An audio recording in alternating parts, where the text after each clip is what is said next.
यह उस दौर की बात है जब 1 जनवरी 1818 में ईस्ट इंडिया कंपनी और पेशवाओं में युद्ध हुआ।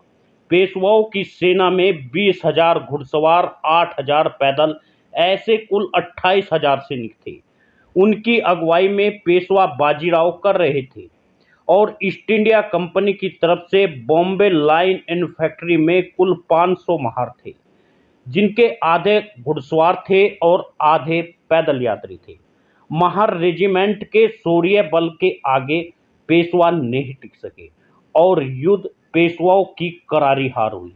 पेशवाओं का साम्राज्य खत्म हो गया। महार रेजिमेंट के अद्भुत विस्मरणीय वीरता और यादगार में भीमा नदी के किनारे विजय स्तंभ का निर्माण कराया गया, जिस पर उन शूरवीरों के नाम लिखे गए हैं। ध्यान रहे, मराठा साम्राज्य पहले ही खत्म हो चुका था, जिससे बाजीराव पेशवा और मराठा साम्राज्य पर कब्जा कर लिया था।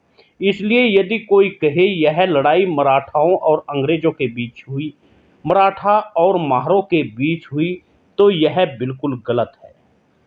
भीमा कोरेगांव की लड़ाई पेशवाओं और महारों के बीच हुई और यह लड़ाई पेशवा जातिवादी घमंडी के खिलाफ महारों ने आत्मसम्मान की लड़ाई थी। इसलिए दलित समाज में उनके लिए अलग महत्व रखती है।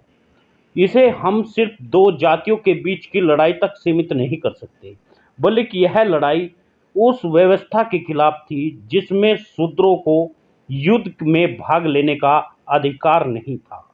यानी जो छत्रपति शिवाजी की सेना में थे, उन्हें पेशवाओं ने बाहर निकाल दिया था और उन पर तरह तरह के अत्याचार करने लगे थे।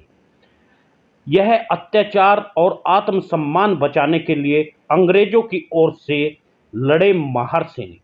महार समाज के लोग बाजीराव पेशवाओं के पास गए और उन्होंने यह भी कहा यदि वे उन्हें शामिल कर ले तो वे अंग्रेजों को यहाँ से भगा देंगे। उनकी काबिलियत दिखाने के लिए पेशवाओं का जातिगत मानसिकता और घमंड तोड़ने के लिए यह लड़ाई लड़ी गई थी। अपने शौर्य को याद करने के लिए आज भी कोरागांव जाना चाहते हैं महार। आज सेना में राजपूत, गोरखा, मराठा रेजिमेंट है, लेकिन अहीर, चमार और महार रेजिमेंट नहीं है, जिसकी मांग लगातार होती रही है। चंद्रशेखर आज़ाद भी इस मांग को बार बार मांग रहे हैं और कर रहे हैं। आखिर महार का विस्तार केवल भारत के एक हिस्से में नहीं, बल्कि पंजाब, हरियाणा, उत्तर प्रदेश, मध्य प्रदेश, आंध्र प्रदेश व राजस्थान में महार पाए जाते हैं। कहीं कहीं पर महार सामान्य जाति, कहीं कहीं पर पिछड़ी, तो कहीं कहीं पर दलित महार पाए जाते हैं। इनकी शौर्य गाथा प्राचीन काल से ही बहुत बड़ी शौर्य गाथा मानी जाती है। ये क्षत्रिय धर्म को निभाने वाली जाति है, लेकिन बाजीराव पेशवा ने इनका तिरस्कार किया। उसके घमंड को तोड़ने के लिए इन्होंने युद्ध करना पड़ा और अपना हक और हिस्सा लेने के लिए महार हमेशा आगे रहे। महारों ने कभी झुकना नहीं सीखा। 1707 में औरंगजेब की मृत्यु के पश्चात बहादुर शाह ने छत्रपति संभाजी के पुत्र साहू जी की रिहाई कुछ शर्तों पर की।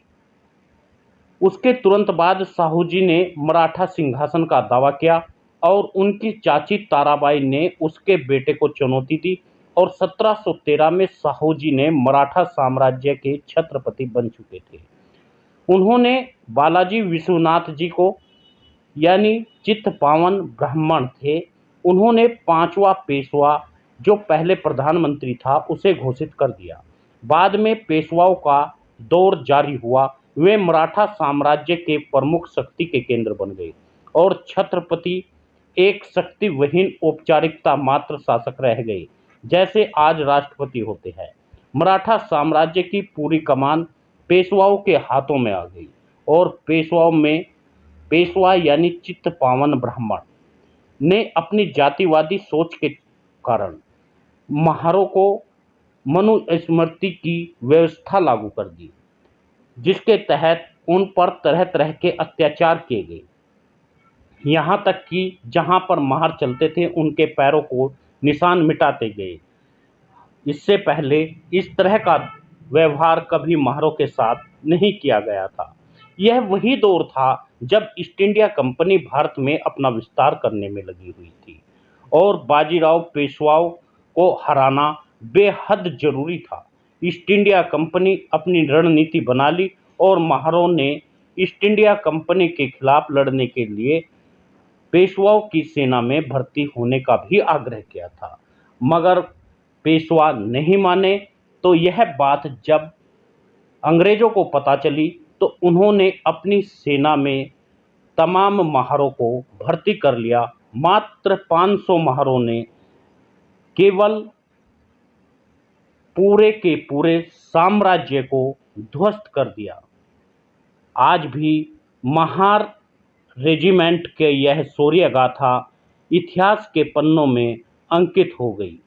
महार साम्राज्य बड़ा साम्राज्य था, लेकिन अचानक यह साम्राज्य खत्म हो गया और आज महार साम्राज्य की यह शौर्य गाथा आज भी मनाई जाती है। आज भी लोग वहां जाकर के अपनी इस शौर्य गाथा को देखने के लिए जाते हैं।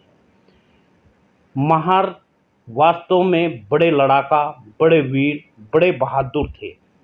यही नहीं, महार राजस्थान में महार गांव से छोटी महार और बड़ी महार थी और वही महारों ने अपने जो ठिकाने पंजाब में बनाए वहाँ भी महार कला गांव बसाया हुआ है। ऐसे ही महारों का यह इतिहास स्वर्णिम अक्षरों में आज भी लिखा हुआ है। महार अपने अपने कार्यों के अनुसार अलग अलग जातियों में बंटते हुए गए, लेकिन महार रजवाड़े आज भी राजस्थान की शौर्य गाथा को कहते हुए दिखाई देते हैं। महार रजवाड़े आज भी पंजाब में अपनी शौर्य गाथा को कहते हैं। वहीं पर मध्य प्रदेश में महार अनुसूचित जाति में आते हैं और महाराष्ट्र में भी अनुसूचित